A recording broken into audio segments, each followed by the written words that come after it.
Salut à toutes et à tous, bienvenue dans un nouvel épisode du podcast de l'équipe Rivers Basket Session. Un épisode un petit peu particulier cette semaine parce pour tout vous dire, on est en plein bouclage, on est en train de, voilà, on est en plein travail sur le prochain numéro du MOOC. Si vous êtes abonné, ne vous inquiétez pas, vous allez avoir des petites infos en exclu dès la semaine prochaine. On va vous expliquer un petit peu sur quoi on va partir pour ce numéro-là. Et donc, pour ce numéro, cet épisode du podcast, pour le coup, je ne suis rejoint que par mon collègue et ami Antoine Pimel. Shai Mamou est pris la tête un petit peu dans le guidon par divers sujets à gérer. Donc, on se retrouve juste à deux pour un podcast qui sera peut-être un petit peu plus court qu'à l'habitude. Mais malgré tout, voilà, c'est important pour nous de vous retrouver cette semaine. Il y a un sujet gros comme son principal protagoniste qu'on voulait aborder. C'est celui de Zion Williamson avec pas mal de polémiques autour de lui cette semaine. On se demande s'il va finalement rejouer. Ça semble très compliqué cette saison puisqu'il devrait être réopéré du pied. Un ancien coéquipier, JJ Redick, qui est monté au créneau pour fustiger un petit peu son comportement. Et puis un nouveau coéquipier quand même à, comment dire, les Pélicans ont dû lâcher pas mal de choses pour faire venir CJ McCollum et donc un nouveau coéquipier, un petit peu surpris, je pense, de son accueil. Voilà, pas mal de choses à discuter autour de Zion.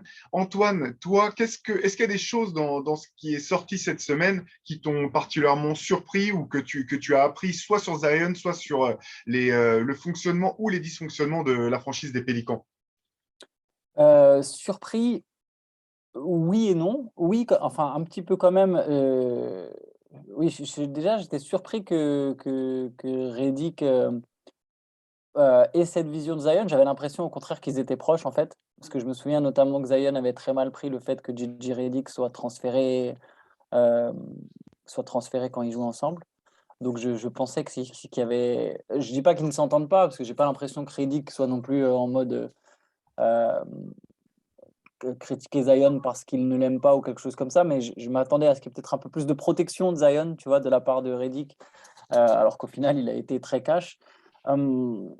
Après, surpris qu'il soit détaché,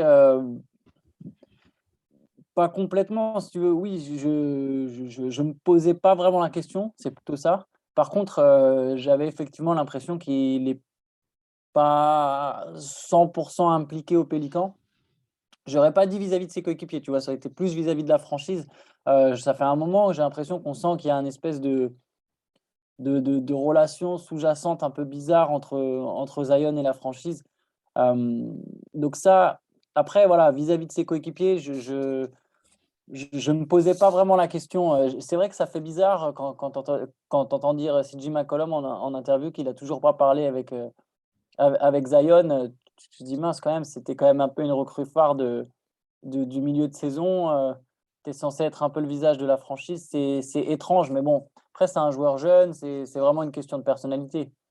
Parce que c'est vrai que pour remettre un petit peu en contexte, JJ Redick donc enfin, a fait une apparition télé cette semaine pour dire que en tant qu'ancien coéquipier de Zion, quand ils jouaient ensemble, déjà, il le trouvait souvent, le terme qu'il a utilisé, c'est détaché, donc un petit peu distant par rapport au groupe. Et ce qui l'a poussé à sortir un petit peu cette phrase-là, c'est le fait que CJ McCollum ait révélé qu'il n'avait toujours pas été contacté, il n'avait toujours pas été en contact avec Zion, alors que il avait déjà joué, je crois, 3 matchs pour les Pélicans. Donc c'était un petit peu ça, surtout qui a l'air d'avoir irrité JJ Redick, qui disait que c'était quelque chose qui se faisait absolument pas entre coéquipiers en NBA, que dès qu'un joueur arrivait dans une équipe, l'ensemble des joueurs, à commencer par les cadres, souvent le contactaient, ne serait-ce que pour lui demander s'il avait besoin de quelque chose, lui indiquer un petit peu s'il y avait des choses à savoir sur la ville, sur la franchise, une première prise de contact de manière à le faire se sentir bienvenu. Et c'est vrai que par la suite, Stan Van Gundy, l'ancien coach donc, de Zion au Pélican et qui connaît très bien JJ Redick, comme toi, était un petit peu étonné par la sortie de JJ et il indiquait que de ce qu'il avait pu observer, JJ Redick avait beaucoup d'affection pour Zion. Et ce qui est intéressant aussi de noter, c'est que JJ Redick a précisé que tout ce qu'il a dit à la télé, enfin tout ce qu'il a dit dans son intervention, il l'avait déjà dit aussi face au groupe, dans le vestiaire, quand il entend encore au Pélican, notamment en disant à Zion, enfin en lui faisant comprendre que quand on est le franchise player ou la star d'une équipe, on a aussi des devoirs envers cette équipe en termes de maintien comment dire, de son intégrité physique, de travail individuel, d'implication au sein du groupe. Et c'est ça visiblement qui a l'air de coincer un peu encore. En fait, là, moi, ce que je retiens vraiment du coup de cet épisode, si tu veux, ça confirme ce qu'on pensait déjà plus ou moins tout bas. C'est qu'il y a, beh, je vais reprendre le mot, il y a un détachement entre Zion et la franchise qui est palpable, qui est presque, enfin, qui maintenant, alors, c'est ironique parce que du coup, depuis, cette sortie de Redick, les Pélicans essayent de vachement, envoyer le message inverse. Zion, ça y est, a parlé avec CJ McCollum. Il y a des photos qui sont postées sur Instagram ou de soutien entre Zion et certains de ses coéquipiers. Je crois que c'était Jackson Hayes. Il y a, si tu veux, ils essayent d'envoyer l'image contraire, mais on sent, ouais, on sent qu'il n'est pas complètement impliqué, si tu veux. Hmm. On sent un certain ouais, détachement entre le joueur et une organisation qu'il n'a pas choisie. Voilà, évidemment, c'est le principe de la draft et donc ça fait déjà plusieurs années maintenant que sa famille serait ouverte à un départ, à chaque fois, chaque blessure, chaque semaine qui passe sans jouer, chaque saison qui passe sans play-off, tu as l'impression que ça se fracture un peu plus, en fait, entre les 2. Oui, et tu as tout à fait raison, parce que finalement, si on parle de tous ces problèmes-là, la raison principale, c'est que Zion n'est pas sur le terrain. Et c'est quand même Bien le sûr. nœud du problème, parce qu'on en revient à ça, joueur, bon, c'est même pas au potentiel, là, c'est au talent établi, indiscutable. On a vu à chaque fois qu'il était sur le terrain l'impact qu'il pouvait avoir pour son équipe. Le problème, c'est que on arrive à la fin de sa troisième saison, on sera bientôt à la fin de sa troisième saison, qu'il aura joué très peu, qu'on espérait qu'il reprenne cette année, que ça sera manifestement pas le cas, avec une blessure au pied qui est toujours quand même quelque chose de très inquiétant, notamment pour des joueurs de son gabarit, pour des big men. Alors, c'est pas un big man au sens classique du terme, parce que c'est pas le plus grand, mais il a un physique qui est monstrueux.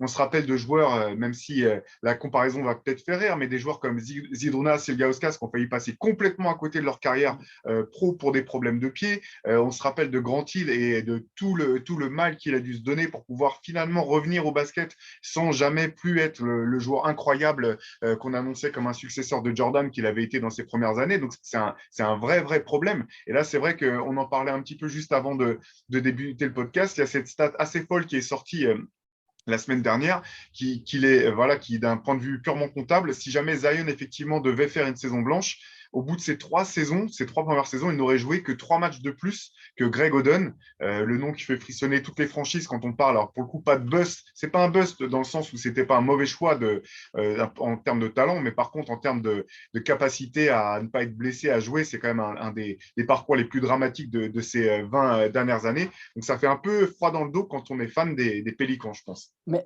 elle est un peu «sensationnaliste» entre guillemets, cette stat. Alors déjà, si on chipote un peu, il y a 2 saisons déjà de Zion qui sont tronquées par le Covid don et où la saison est raccourcie par rapport à Greg Oden. Donc potentiellement, c'est 20 matchs de moins sur quand même sur les 2 années. Heu, bon après, il aurait peut-être pas joué ces 20 matchs-là, hein, mais tu vois, il y a déjà ça et aussi, là où je trouve que c'est différent, déjà Greg Oden, quand il a joué, n'a jamais eu l'impact que Zion a eu sur le terrain. Il a jamais été, bon, bah, aussi pas justement à cause de ses blessures, mais Zion, quand il était là, dès le départ, blessé, revenu de blessure par revenu de blessure, il était dominant.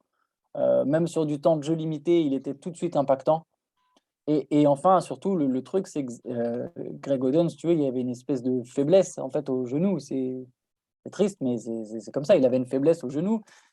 Là où Zion, je pense que quelque part, c'est aussi un manque de rigueur.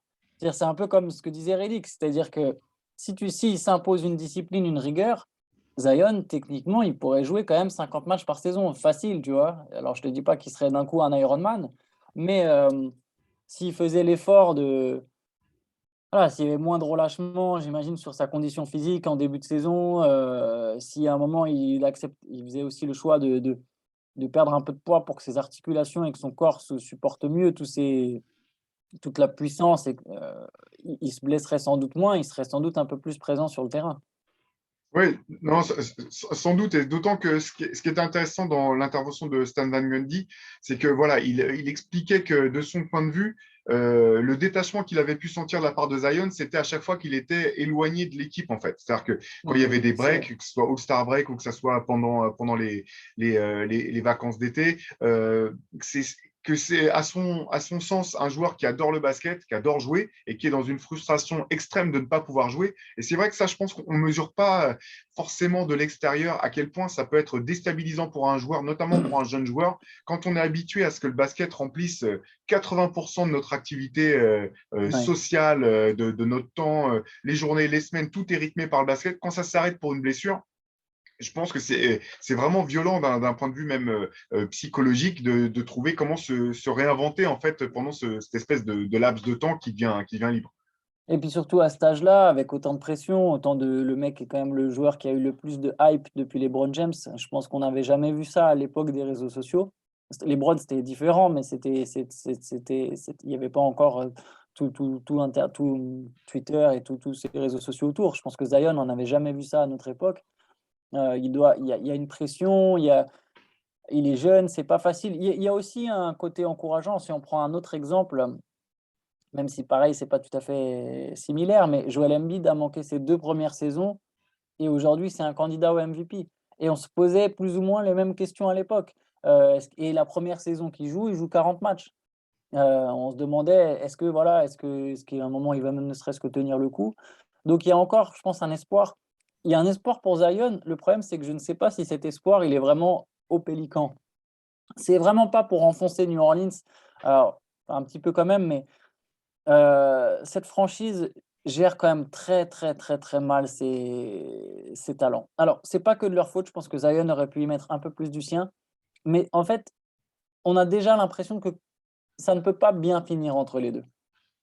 Je sais pas ce que tu en penses, moi j'ai le Ben, sentiment qu'au final ben, ça marchera pas. le problème, c'est que c'est effectivement extrêmement mal embarqué. Ce qui est fou, c'est qu'après avoir perdu Anthony Davis, contraint et forcé, hein, on pouvait imaginer que New Orleans se serait vraiment aurait, comment dire, réimaginé tous les scénarios possibles, les bons comme les moins bons, de manière à s'assurer de ne pas répéter enfin, ne pas se retrouver dans le même problème. Et au bout du compte, ce qui est dingue, c'est qu'aujourd'hui, New Orleans se retrouve à nouveau avec la pression et l'horloge qui tourne, parce que pour refaire un petit point sur la situation contractuelle de Zion Williamson, cet été, il aura le choix, en gros, soit de re-signer une extension au max que lui proposeront New Orleans. New Ça Orleans ne pourra pas lui proposer moins. Bah Donc, non, ouais.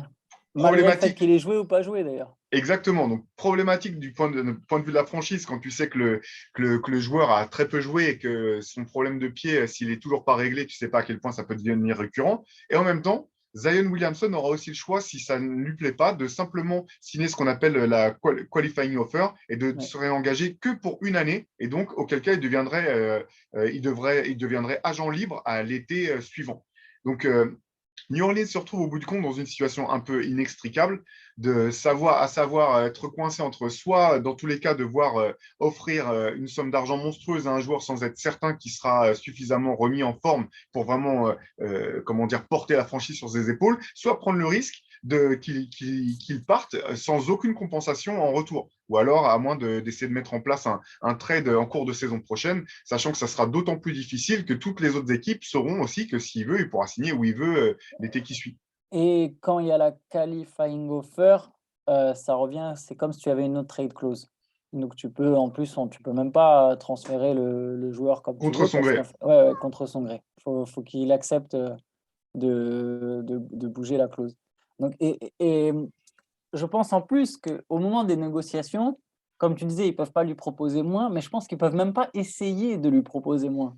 C'est-à-dire que si tu veux, si là, demain, les Pélicans essayent de jouer les malins et de se dire: «Ah non, mais quand même, tu es beaucoup blessé, regarde Stephen Curry, son premier contrat, il avait pris 44 millions sur 4 ans parce que ses chevilles, tout ça». Ça, c'est impossible et ils vont se heurter à un mur complet, où ils vont complètement, ça va déchirer pour de bon la relation entre l'entourage du joueur et la franchise. Donc ils n'ont pas le choix, c'est comme tu as dit, c'est le max. C'est particulier, je suis tout à fait capable de l'imaginer, moi, accepter la c'est paradoxal parce qu'il a tous ces problèmes de blessures et normalement tu te dis: «Mais putain, il a intérêt à sécuriser l'argent». Mais en fait, l'argent, il l'a ailleurs, il l'a sur d'autres contrats. Je pense que c'est un joueur qui est tellement jeune, qui a eu tellement de hype et qui a tellement de potentiel que même si là, il ne jouait pas l'an prochain, il arriverait quand même à trouver un contrat longue durée avec beaucoup d'argent pour n'importe quelle équipe, enfin pour oui, pour un paquet d'équipes dans un an. D'autant que Et il a ce facteur qui est alors inquantifiable vraiment, mais c'est le star power en fait. oui, Tu c'est vois, souvent tu exactement ça. parlais de Stephen Curry à l'époque. Une des grosses différences, c'est que le Stephen Curry de l'époque n'avait pas du tout le même C'est aura sûr. que Zion C'est pas un Williamson. produit marketing, Exactement. C'est n'importe quelle franchise d'un point de vue purement un petit peu comptable, tu sais que n'importe quelle franchise qu'il signe va dans la foulée exploser son nombre comment dire, abonnement, maillot, d'abonnements, voilà, pourra renégocier ses propres deals avec ses sponsors à la hausse. Il y a cet effet Zion qui est indiscutable et qui lui donne, effectivement, comme tu le notais, c'est certainement le premier et le seul joueur jusqu'à présent qui pourrait effectivement ne pas considérer comme un risque le fait de ne simplement de dire non à une extension long terme avec sa franchise qu'il a draftée et prendre un contrat d'un an en étant sûr et certain, quoi qu'il arrive, qu'il retrouvera derrière, il n'y perdra pas, ni en termes de sécurité, ni en termes même de somme d'argent, quoi. ça serait sans précédent d'ailleurs pour un premier choix de draft. Parce que Greg Monroe l'a fait, mais en étant un bon joueur, mais pas en ayant enfin, on parlait pas c'est pas du Zion, quoi. C'est pas un premier choix de draft, c'est pas du multiple All-Star en puissance. Je pense qu'il y a déjà un rapport de force de façon qui est engagé. Là, récemment, il y a eu une rumeur comme quoi Zion, le gros point enfin, de mécontentement serait autour du dirigeant, de David Griffin. Donc, je pense qu'il y a déjà une tentative de déstabiliser un peu l'organigramme et de se retrouver avec un nouveau dirigeant pour essayer de repartir sur d'autres bases. Oui, mais c'est vrai que le problème, enfin, pour le coup, c'est à nouveau, on en revient à J.J. Redick, c'est lui quand même qui avait sorti enfin, qui avait été le premier à pousser une gueulante en parlant de la manière dont il avait été traité par la franchise des Pélicans et notamment par David Griffin, qui lui avait assuré, garanti que s'il devait être tradé, il le renverrait vers chez lui, vers sa femme et ses enfants, donc dans la conférence Est. Au bout du compte, il a été tradé à Dallas, donc pas vraiment, pas très proche de New York hein, quand même pour faire des allers-retours c'est pas ce qu'il y a de plus évident. Et le problème de cette franchise, c'est que quand on est un petit marché, on ne peut pas se permettre ça. On ne peut Oui, pas se permettre de se mettre des stars à dos. On ne peut pas se permettre même de se mettre des vétérans comme J.J. Redick qui sont aussi respectés dans la ligue. On ne peut pas vraiment se permettre de se les mettre à dos d'avoir la réputation d'être un club qui ne tient pas sa promesse et qui n'a pas de parole. C'est très compliqué. Et vu le timing maintenant qui est celui de New Orleans, les choses sont vraiment complexes. Alors finalement, avoir fait venir CJ McCollum dans ce deal, ce qui était un petit peu un move désespéré, je pense, de la part des Pélicans, peut prendre son sens dans le sens où tu peux dire, bon, bah, si Zion part ou si on doit se priver de Zion, au moins on a un joueur qui tient la route, qui est respecté, apprécié d'autres joueurs. Peut-être que ça nous permettra de reconstruire une équipe et de repartir du départ. Mais la question que j'ai pour toi, Antoine, c'est que à court terme, comment est-ce que tu vois les Pélicans réagir on a le sentiment qu'ils ont essayé de se battre qu'ils ont aussi essayé de se battre pour la 10e place, histoire de montrer à Zion qu'ils veulent aller de l'avant, qu'ils veulent faire les playoffs, etc. Et en même temps, est-ce que c'est vraiment dans leur intérêt d'essayer de finir aussi haut? bah, ouais, je pense pas. Je pense pour moi que en fait, c'est la répétition des erreurs faites avec Anthony Davis, c'est-à-dire de faire toujours des moves dans l'urgence quand tu es pas encore dans l'urgence. Et du coup, ils ont eux-mêmes créé ce sentiment d'urgence qui, finalement, se retrouve impacté sur le joueur. Enfin, ça crée ce sentiment d'urgence et le joueur lui-même va être mis dans l'urgence. Anthony Davis, ils ont commencé à faire des panic moves bien avant que son contrat expire, bien avant qu'il ait. Parce que lui, pour le coup, avec ses blessures, il avait intérêt à signer la grosse extension. Et ils avaient déjà commencé à faire des panic moves, à lâcher des choix de draft, à faire des moves en milieu de saison pour absolument jouer les playoffs, quand au final, il y a le temps. Il y a des fois, tu as le temps. LeBron, il n'a pas joué les playoffs sur ses 2 premières saisons en NBA et c'est LeBron James. Et là, finir 10e, pour avoir une hypothétique chance de se faire sortir au premier tour par les Suns, sachant qu'au final, Zion, avec son nouvelle opération du pied, ne sera de toute façon, certes, probablement pas opérationnel, même s'il terminait 10e, pourquoi faire? Je comprends pas. Il ramène un salaire de plus, qui est garanti jusqu'en 2024 à plus de 30 millions. Donc ils se mettent encore dans le rouge financièrement et c'était exactement pareil avec Anthony Davis. C'est à chaque fois, ils sacrifient toute flexibilité ou toute possibilité de gérer sur le moyen terme pour un truc de maintenant, quand leur meilleur joueur, c'est un joueur qui a moins de 23 ans et ça n'a pas de sens. Hem, les Pélicans auraient dû avec Anthony Davis, ils n'ont pas réussi à construire un jeune noyau dur. Là, OK, c'est vrai qu'ils ont récupéré Brandon Ingram et Lonzo Ball. Déjà Lonzo Ball, ils l'ont laissé filer pour C'est ce que, prendre c'est des ce- c'est ce que j'allais pour dire, parce que tu parlais des dysfonctionnements, mais finalement, on est obligé de remonter au trade précédent, parce que tu te dis, mais pourquoi avoir laissé partir Jrue Holiday? Pourquoi avoir essayé avoir laissé partir Lonzo Ball? Alors que voilà, il y avait une continuité qui était en place, un vétéran en la personne de Jrue Holiday ou un joueur qui était aligné quasiment quand même sur la période de progression de Zion avec Lonzo Ball, deux joueurs qui se trouvaient parfaitement sur le terrain, qui étaient hyper à merveille, complémentaires bien sûr. dans le jeu. Enfin, pardon de t'avoir interrompu, mais c'est vrai qu'on en revient à ces choix qui sont incompréhensibles. Et en fait, même quand ils réussissent quelque chose, ils se le gâchent ensuite. C'est-à-dire que je trouve qu'Anthony Davis, quelque part, il s'en était bien sorti. Et ils ont récupéré, ils ne pouvaient pas récupérer mieux. On ne va pas se mentir, de toute façon, quand tu perds ta star, tu vas de toute façon être. On peut Enfin pas voilà, récupérer plus, en tout cas. ouais, voilà, tu ne peux pas récupérer plus. Et là, ils avaient récupéré Ingram et Lonzo Ball, deux potentiels All-Star, en imaginant que Lonzo Ball soit. S'il tenait la route physiquement vraiment sur toute une saison, il pourrait être éventuellement le star. Des pics. Il faut savoir que le choix des Lakers qu'ils ont récupéré, qui était un quatrième choix, ils l'ont direct refourgué. Et au final, sont allés chercher Jackson Hayes, un pivot jeune, éventuellement intéressant, mais qui aujourd'hui, de toute façon, est barré par Valanciunas. Et je vois pas trop comment Jackson Hayes va jouer de toute façon avec Zion dans le futur. Donc déjà, ils avaient lâché un quatrième choix de draft. Lonzo, au final, il est venu, il est déjà parti. Il récupère rien en échange. Tout ça pour faire venir Devonte Graham, un joueur plus vieux, moins fort, qui ne défend pas. Il n'y a pas de vision, il y a pas de cohérence dans les mouvements. Alors bon, là, ils ont encore plein de pics, donc quelque part, ils ont de la flexibilité, mais ça serait dommage qu'à un moment, ils se retrouvent obligés de céder certains de leurs pics juste pour refourguer des gros contrats voilà, qu'ils ont fait venir dans cet espoir de jouer la 8e place. Il y avait moyen là de vraiment se dire, bon, on tente de construire jeune et on voit ce que ça donne. Mais non, ça, pareil, le projet est mort dans l'œuf en 6 mois. Et je ne comprends pas la gestion. David Griffin, en fait, tout le monde joue sa place. David Griffin, il fait tout pour essayer de garder sa place, mais du coup, il n'y a aucune cohérence, il n'y a aucune vision au long terme. Parce que chacun est dans ah bah je dois sauver mon poste maintenant. C'est très compliqué de gérer ça comme ça. Pareil avec les coachs qui s'enchaînent. Ouais, C'est cata.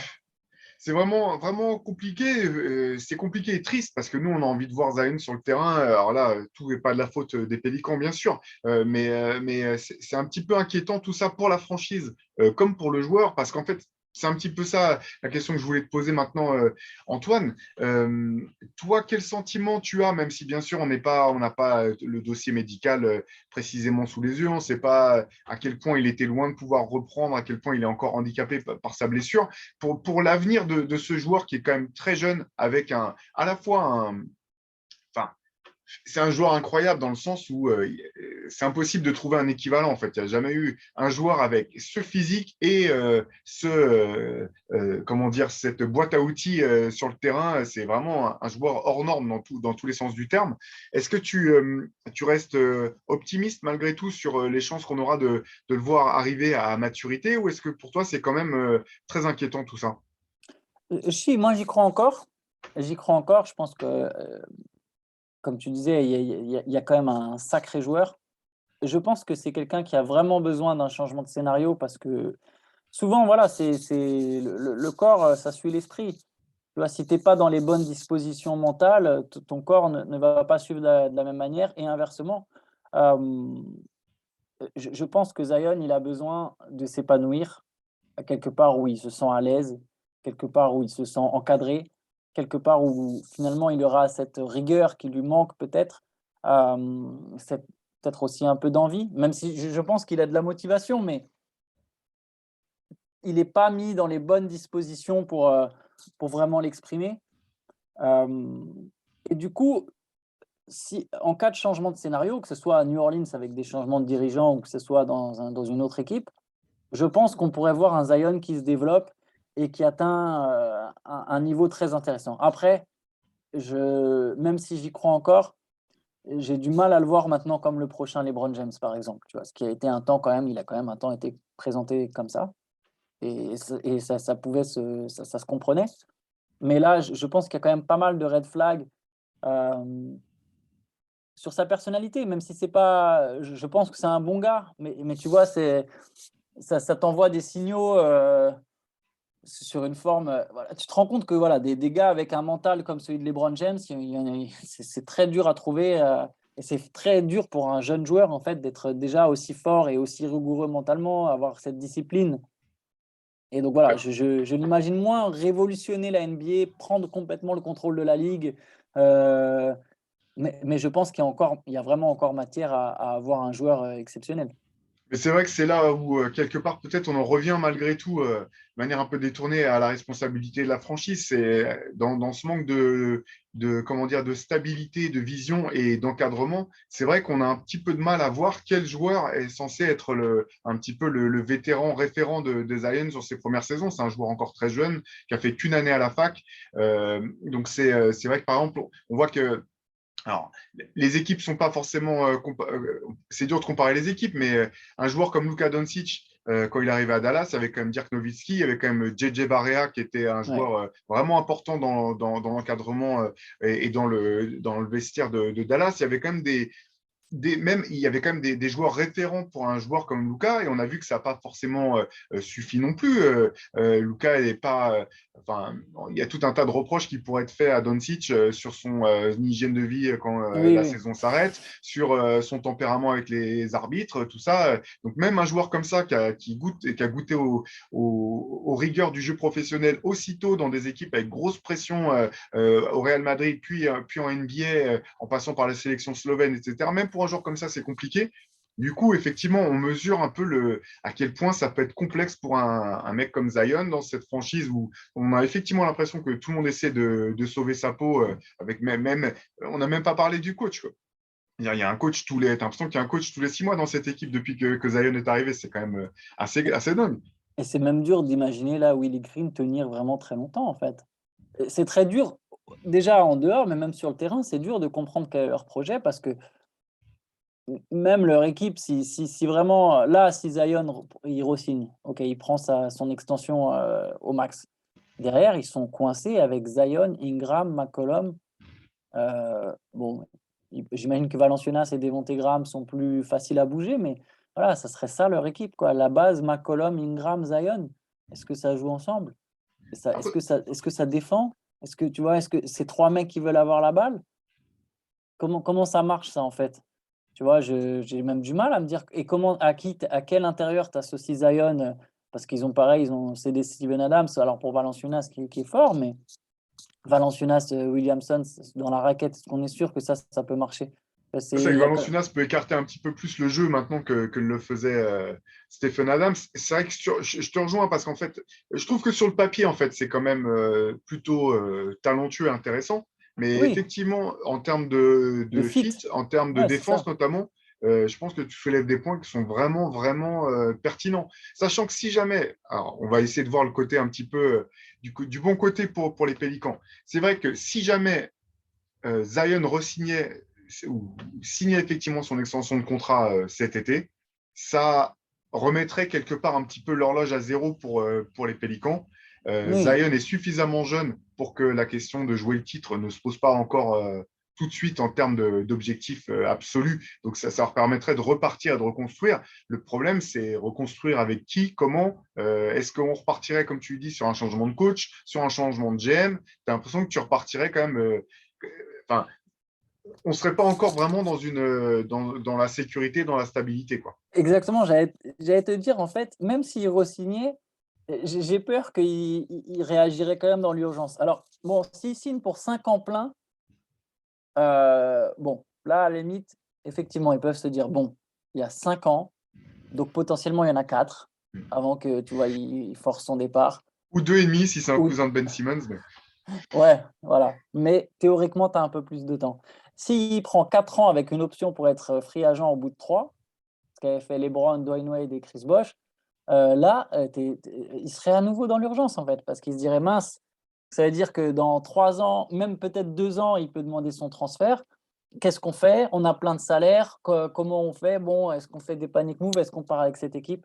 Je serais pas rassuré plus que ça pour les Pélicans. Tu peux difficilement repartir vraiment à zéro sur le premier contrat. Là où tu as la place, là où tu as le temps, c'est les 4 premières années, quand il est rookie, quand le salaire, il est bon, après, Zion, il a le salaire d'un premier choix de draft, mais quand tu as un salaire moins élevé que celui d'un joueur NBA, star, là, c'est dans ces moments-là que tu peux vraiment construire, que tu as la flexibilité, quand tu as besoin de toute façon de faire cette première extension, tu peux passer au-dessus du cap comme c'est la première. Heu, c'est là où tu peux vraiment construire, où tu peux prendre le temps et sur ces 4 années-là, ils ont pas vraiment pris le temps, en fait. Et sachant effectivement que CJ McCollum ne sera pas transférable parce qu'avec il a un contrat quand même qui est énorme. C'est un joueur qui est vieillissant, qui a énormément. Alors, moi personnellement, j'aime bien le joueur. C'est un joueur qui apporte beaucoup de choses positives, mais qui a aussi des lacunes très claires et identifiées, ce qui veut dire qu'il faut que tu puisses les compenser pour que ça fonctionne. Encore une fois, je ne dis pas que c'est un mauvais joueur, je ne dis pas que le fit avec Non, Zion c'est ne un peut pas Tobias fonctionner. Harris. Tu disais? C'est un Tobias Harris. C'est un joueur qui est payé plus que sa vraie valeur, en fait. C'est ça, et voilà, qui est quand même. Enfin, c'est pas pour dire que c'est forcément un très mauvais choix de la part des Pélicans, du moins dans le fit avec Zion. C'est un joueur qui peut apporter à cette équipe, je pense, mais derrière, tu sais que déjà, c'est un joueur que tu ne pourras pas retransférer. Donc, si jamais tu veux reconstruire ou bouger des choses à la marge, ça enlève déjà ce joueur-là de l'équation. Et j'en reviens à ce que tu soulevais tout à l'heure, parce que Brian Ingram, c'est quand même. Alors, c'est toujours pas le joueur qu'on espérait qu'il serait, ça c'est sûr. Par contre, c'est quand même un joueur qui progresse Oui, d'année en année, même si c'est à la marge. Quand on a autant de talent, progresser à la marge, ça peut vraiment finir par faire passer un cap. ouais. Donc, il y a du talent dans cette équipe. Est-ce que Willie Green sera l'homme de la situation? J'ai pas d'avis en fait. Simplement, moi, je serais pour qu'il y ait un peu de continuité dans cette équipe pour au moins voir de quoi elle est faite. La question, c'est plus en termes de management. Est-ce que la situation sera tenable encore avec David Griffin dans le club, vu les échanges quand même un peu étonnants, les relations avec Zion, qui sont quand même. Enfin, c'est normal que le mec soit détaché. Il n'est même pas à New Orleans, en fait. La plupart du temps, il n'est même pas sur place. Donc, en termes d'alchimie avec ses coéquipiers ou de se sentir concerné, est-ce que tu te sens concerné parce que si J. McCollum se pointe, alors que toi, de toute façon, pardon, tu sais que toi, tu vas pas rejouer de la saison. Je comprends qu'on puisse lui reprocher, mais je peux comprendre aussi un petit peu le fait d'être un peu voilà, Oui, dépassé par ce qui se passe. les blâmes, le blâme est des 2 côtés de toute façon, hein. Mais même au-dessus de Griffin, il y a déjà des incertitudes. Le propriétaire est décédé, sa femme a la franchise. A priori, elle veut vendre. Elle promet que c'est dans l'optique de rester à New Orleans, mais bon, voilà, on ne sait jamais ce que ça vaut les promesses, de propriétaires de franchise, surtout quand il y a des milliards en jeu. Donc, voilà, une franchise, c'est toutes cotées au-dessus du milliard. Donc, il y a beaucoup d'incertitudes et ça se répercute, de haut, en bas, en passant par Zion. C'est délicat. Je trouve vraiment la situation de cette franchise est délicate. J'ai l'impression qu'ils sont constamment le cul entre 2 chaises, avec du potentiel, mais finalement sans savoir l'exploiter et ouais. Ouais, bon, et donc, parce que la plupart des rumeurs, quand même, on va au moins aborder le sujet. C'est assez drôle parce que quand une superstar dit qu'elle en a marre ou qu'on comprend qu'elle en a marre, il y a le lobby d'Enix qui s'agite systématiquement. Alors, tu ne sais pas si ça vient des fans, ça vient de la famille, etc. C'est vrai que c'est assez drôle. Enfin, c'est un petit peu les propos que tenait Stan Van Gundy, qui était tout aussi étonné de ces rumeurs. Est-ce que quand tu trouves que la pression est désagréable à New Orleans et que tu n'es pas sûr de pouvoir rejouer, etc., tu as vraiment envie d'aller te foutre dans le marché new-yorkais? Je ne suis pas certain. Et puis en plus, ouais, pareil, alors, pour le coup, si on parle de dysfonctionnement, les Knicks, c'est quand même pas la franchise la mieux organisée de la NBA, quoi. C'est vrai, et pour le coup, alors Ouais. bon, je comprends que c'est choqué beaucoup de gens quand KD avait dit mais pourquoi pourquoi, enfin, en gros, je paraphrase très grossièrement, mais il avait dit pourquoi est-ce qu'on voudrait aller jouer aux Knicks? Ils ont pas de, ils ont pas de, comment dire, de culture ou de legacy. Et c'est vrai que, Il y a James bon, Dolan. pardon? Pardon, je t'ai coupé. Je disais, il y a James Dolan. Exactement, mais pour un joueur comme… alors, bien sûr, quand on est fan de basket et depuis longtemps, c'est la mec du basket, c'est le Madison, etc. Mais c'est vrai que pour un joueur de la génération de Zion Williamson, qu'est-ce que ça représente les Knicks, vraiment? On peut vraiment se poser la question de savoir si c'est, ne serait-ce que pour lui, un endroit vraiment à part ou si c'est un club comme un autre. Après, il y a ses deux meilleurs potes là-bas quand même.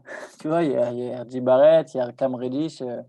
Il adore le Madison Square Garden. J'imagine que eux, l'idée de jouer à trois à nouveau ensemble, ça doit quand même les titiller. En tout cas, surtout à Williamson et Barrett. Mais bon, oui, c'est sûr que s'il fait le choix de se barrer pour aller à New York, bon, c'est pas non plus. Tu peux te poser des questions sur est-ce que ça va marcher, est-ce que c'est le meilleur choix de carrière. Mais bon, de toute façon, on n'en est pas encore là, hein. Ça sera intriguant de suivre vraiment là ce qui va décider cet été. Et j'ai du mal à poser un pari là sur ce qu'il va faire. C'est- Mais je pense que c'est vrai aussi pour les Pélicans qui doivent quand même pas du tout savoir dans quelle direction ils sont partis, hein. Oui, eux, c'est plus inquiétant qu'ils sachent pas par contre. C'est ça, exactement. Et Mais ben, bon. je pense voilà, on va s'arrêter là. Un podcast un petit peu écourté cette semaine. Dans tous les cas, nous, on va se remettre au boulot pour peaufiner ce prochain numéro de Rivers. On vous en dit peut-être un petit peu plus même dans le podcast de la semaine prochaine. D'ici là, portez-vous bien. Les matchs viennent de reprendre. Donc là, on est à fond dans la deuxième partie de la saison NBA. Et puis, bon, on discute la semaine prochaine avec Shai, j'espère, de retour en grande forme. Ciao à tous. Yes. Ciao.